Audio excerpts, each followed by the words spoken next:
Pele road pin ke liang raja bukono tin gwasame no na meni e patude ka raja dana la rwine te ka dobo dande no de ke wenyam ke je gwa de shui na de kana kan wori e jitarin kienetin kontin cha goro de no de ke tek chikonen wi kontung mane ken lung cha na cha connectin cha dor kon cha ka wang o te kon kene tla be tla liem biga bere duaran chol karode no ken ka jal lo baran ba je lur ko goidan jen kwal user gwanter lamugwa goidan advantage kanga ka jitaran kwa kone jogono ne mite rami mo michi bere dun yen chwa gunje ramo mo e chabna gwa tlere jele ko yen be da me ke be yar ke be yen yen rob dan na ko kon so chana jo me chan jemeling jo rewde balling ka damandan ka gwandan ani liang ne jekel no e wodi gara kone ka cha ko pen ka duor en wona ne biram biler ka duor tin ka security chilo jet ngene wala ne ngam chenga do ala ne na kiel la ngum chilo jet ngan me che go beler yera pega I don't joke cha joke mama pa ka mai waka nuara mago nuara cha joke tin de joke jiga ngwa dia de na mar lakin me chi nuara wa go ya ngane ka de minan me bulo nuara de jo mayan mar ko ne ji for good de jo ko jinga da wuro ga de bayila wona ra din chengen bi na wuro do ko ko ne for good ko ra mago nuara jentir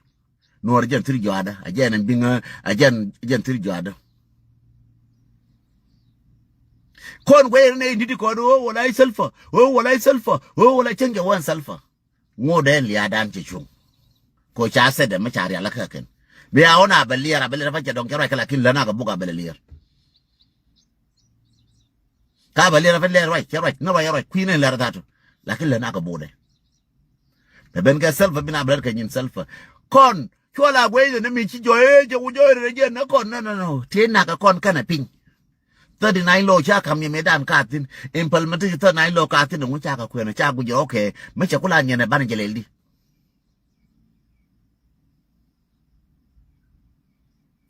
ban jelele di cha kula nyene nyere bia ka bia nyone kon go ne mene ngo cha ne nye kon cha na ka yudo ngo cha na man kon cha na ka yudo ngo cha na dol cha na ka yudo ngo cha ne sure kon ke ndwan kon ke ngo cha na ka yudo why we just ban ter wala bin he ju ne ko alpha yes di ju ko but before you ngini je self nyenje nga ke self ka ba wu self kan jang de wish but who is the next maybe worse than self ni je mi sang ni ke intelligent go wasn't self ko self pele jeken yal ngi self tele ma che wo tele yen ma ngai ke ken jang yen char wi ko self mi chi jang ro gong ne che self point ne yen ka self anti akor na ka na ken china na gen self bana bar ne ma yen ri 20 aping ti ba ile ka do ken e wo ba na luang ga jira ba te pin chi luang yen self chi luang yen self da gar ma charo ka to ba ngi te da gar ma chano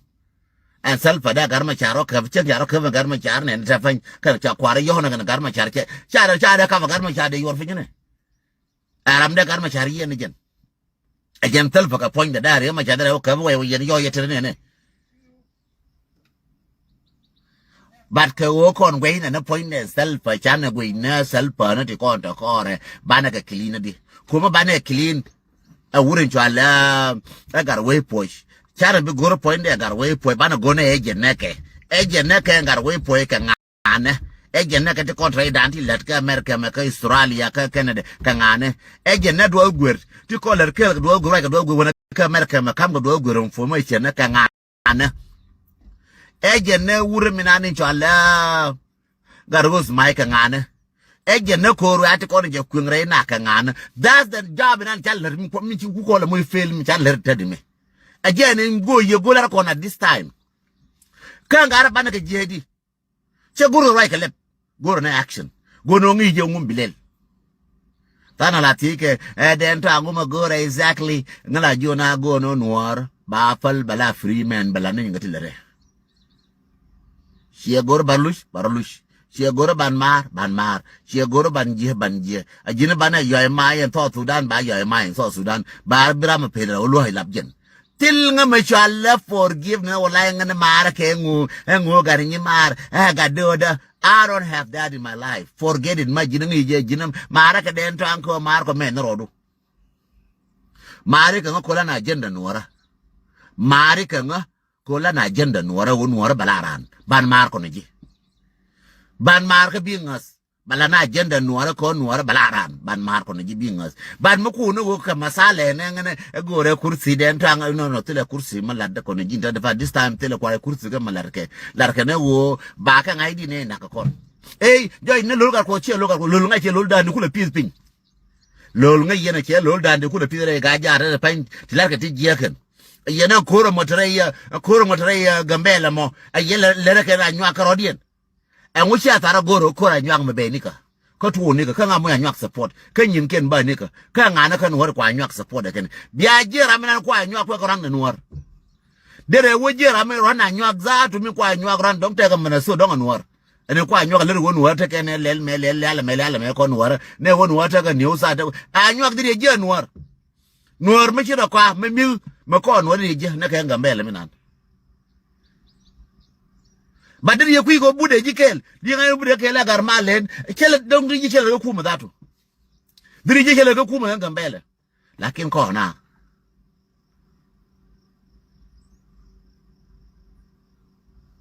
gure wo kon badaje jole ke ngachen wona ne arame che ku gwa chi ku ngash che ku gwa chi nga joga tedi joga ngam tin joge me kujele toye anga ko ramu tuje ko ramu tuje mi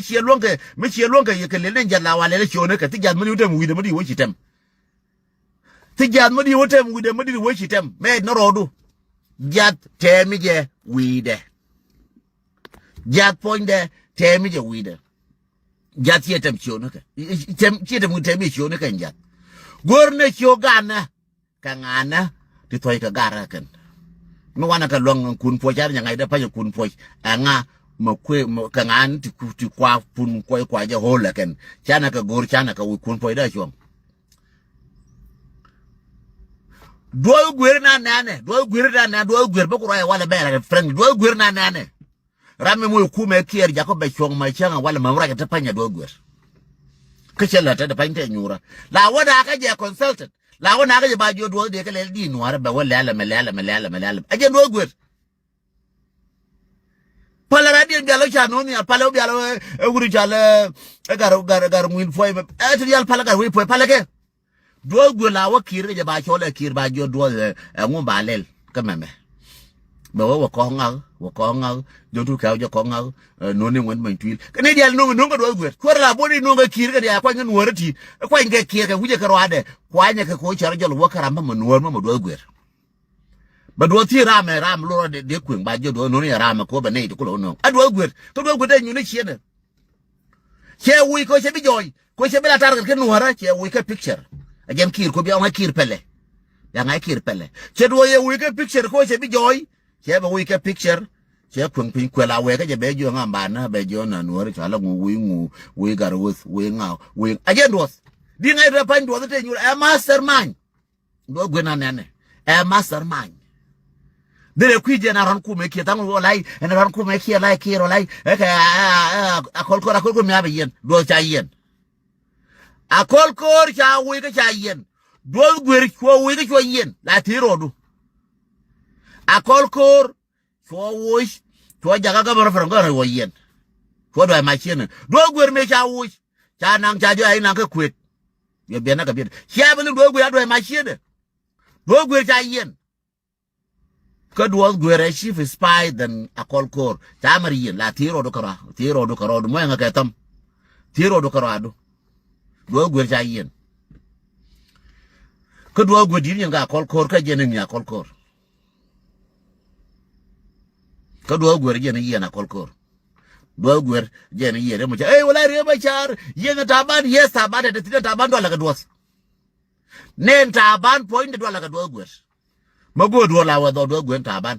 do gwer one day mala no ga picture man mata sala file de wuju la tane ko la nyur tu chim ti ko wa go bo je kir la wi na do gwer ka te nyone shiende ko biye kula ngashen wona ne ran ne ti konte jow ti konte ping wona me ti kono kwa kol na chana kanen jen digal ya dane bara one ne wo wala luru e kong wala mabudol wala wuri jwale ngane wala wuri jwale ngungu te joyi te wenene te roi ka social media kun po che barar arami na mi te ping wona mi te ping kun po mi ku kolle na mi le ko ti jia mi ne kun do la ke je chane goro bana jere che goro chane goro bangash la bini ye lor ta ne di je palen do da de di je ka pin den do ti yen ka tin na da to chai ne ngi do ne di won cha ngi do don't think about ne gine bielar ne nga me wala be ge be jo la bien to cha na be ne to cha nga ma che be jo be non do tell me go yen cha to cha gor yen wara la ba go yen mi ji do go palo ya palo ne mi and won do be di je ne woni cha gor je na kwala nyu yela intelligent to na ko cha ben ka Joshua cha nyo wa ka de la ne dia le kon kan tin ta ka long ta ka bo na kien ta ko ngai je ne mi la da che la che fa to ko wala mi na ngam che fa to ko ye ben ya ka social media be jo ngana no I do know exactly my enemy. I do know exactly my real enemy. Chi joy ka social media, my real enemy. To kon wi rana je chi randa marpal, chi joy ka social media. Ka chi karot. My real enemy. Chi joy ka social media, ka chi karot. Kwa mon toro ngaken, den twang ke woka wani, den twang ke woka wani, den twang. Ka ngan ba kwa mon toro ko ngai ke gwe ke ngama to gwida, ngama to gwida. Amon to ding you too. Chu bune den twang kwienga. Chai no ka social media ban ngai ki. Nga share my enemy ti kwai na kan ti ding le ka duor dan ti ko rai na kan ka social wala den to ang de le ne wala den to ra me ji den to ang te ne ko ka I don't care de ko se bier enemy de me nga share go bier le ka duor gwe na ka cha gwi ni ne ko rai yen ka social media ko you nothing to me ding ko wala me ding wala just is a social de social media so what lakin enemy de me nan gwe yo da nuora na kara me na nuora be digga kamnarar chen mi chelare baga kamnarar na it's my job ko my Nuer community has to be safe my Nuer community bala safe mo nga katam Nuer community bala safe it's not a joke chagor ka joke chagor ka ngar Nuer community must be safe come must be served by Nuer son come must be ba ko aba and Nuer son ko ka jaba aga nuora ka ba te ga nuora rawoti jal ka kel ba te ga nuora Nuer community ka je ga nuora yere ko ri cha kwa chiarong ba te ka ji bino gwa ko Nuer community binete gwa shilosh dan te de long shirke jo shalen gwa se me shane la kon la dan dialu bana Nuer bana jalam nyam bana gwan tere jo ko no mele mo jeka Kwendan kon waru baro nga jo ka ngana tire dano to kwa ko kono ka yar ko kon ko te chikon lanu shawe no to chi do job ala du jira amran ko biduru bijagang ngene gwantero ngaje gwantero mu gwantero wije ngaje no nga te je binyot ko an gwantero bo na changa la dwale la nga jaram mo teori ale kabo ana gwada ben ga jamo rum ga kamo bala rum be kwala joni jino ne jine war churo do kok ka yo ka war gane ba don war be de tin a cengi jien bon walle run ngoda bo be dor ba dot kene kon yal kon ne nga tie cha ko panken kan char tele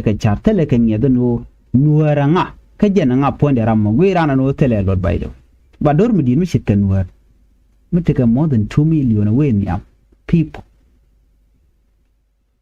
they ro jaka ramtelot der ku jeno jinte ga mi chaka mi ko nyal mi chaka ji da ko jire doro mo der ku jeno tika long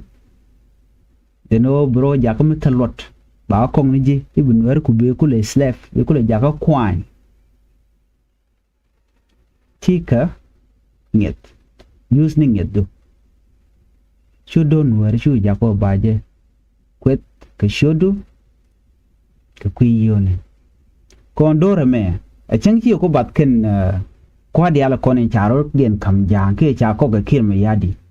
te ka gadi tien te da kwen tama te ba Nuer baje nang ne generation te ni ala babat generation at all bro jeje ba dil ni jen kwala kono jogo jenode ngenya roda ne won Nuer nga ngeni je no Nuer nga point ko mi ngaje no Nuer nga bi ngaje no Nuer dor ka de ja gangade ko chu kon te ne te wan te tel ma ngai ke te nge dien che we ka kwen che we ka yu chi dier gan ko te mi chale dor du no mi chu wi re de ke ne kon ku la ko ngai ka no nuera dor ma jin te le lot mi de dor unde re kujo wi ya le dor ne ko kene ka in the bible chala do ne na wa jin kon yi ni dole bi dora en bi ko ye dora no mu lo kon e jam men bana fight kenyam gwada mo kon were akam dan karo dan bardan kon ngejino ko kon ngana bana ter bana ko ter jenen nyam en jakne kon dial ko bike jien bike te ko ken kan gola ti chudian lot and those are the people tin jagalong ala bad fruit de jende jakin cha da breda kenen kon ngan tam ku gola joy kel you know to kon kanata ti pin ti lat ke ti jagalong ti man sia ling no ne re to si contribute ko bunware bike jiek messenger la right ten la lat ka gwasa me gwandan ka damanda ne den tong ke roi ni teka te de kon dia te ka bi ka konte ka ba ji te ka ba te me ne dia ko ken maniam mi she jinwar an yedu de re lo de no de nak ma tine bi der ke ji ko cha kon cha gare dore me teram shi me ga no ji cha kala no ba de dumala na joga no ku me dong chai de le cha gare no de chak dor do dien dino ko ai chak tin ko da me ti ka long ma long dum jine judas okay ni ya judas ka long mi shi jiga no jira mo shi ke jesus me bo be ken good ko ne alba de ken ka ji ko jena gor ke ko ne al ko de jena dia jento lo de long karam dier ka gan to gat tien kan eten kontin ko ke shon de gat tien kan eten kon timut cherken koshke ma jin mi ngak che ngak ler na ler jon ka na me chagwa kon were gor kon cha to kon ko mun mi din mi te ka kon mi de kon ande kon jekten gero den ba kon na ran kan yu ti la tu kan by the way ban mun tal gwa weten kuro do de ka gan were ko te weje dit na kan gan were to bi ka pi kaman gwa kan were bo la istun la kalat ke ba jinga jeno jin nga so mi chi ngi du shi lat ko den wede ka kwak che minen kon betrayal me cha pai to tam cha tung no wala ken ku kala binyom ne ja raran chama ti lat ke very long time ka ta na kon ga nuore cha de mon to no bi nuor bi je betrayed a chang mila chal ke kille ka chang jon ile na menen it will not happen yene la ja hono ne o de yen ngak de yen influence yen nuor loga che bi men to unless rami mo tiga background mi jiak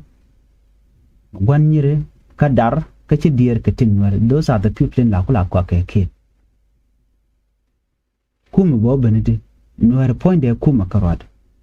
jin bro mat ka jorodin bi cholo kuma kay dooru jane jin bi goro bi dam wor bi kanak ko ban benetin telware community ga ba kula nang akula slave who are you gwaye nuori chana charm chalat gwasame tiene jagwa kene kono ba kona kene kon bana gat kon peace radio kene kono ba don nuor banang ne dino mo kon we right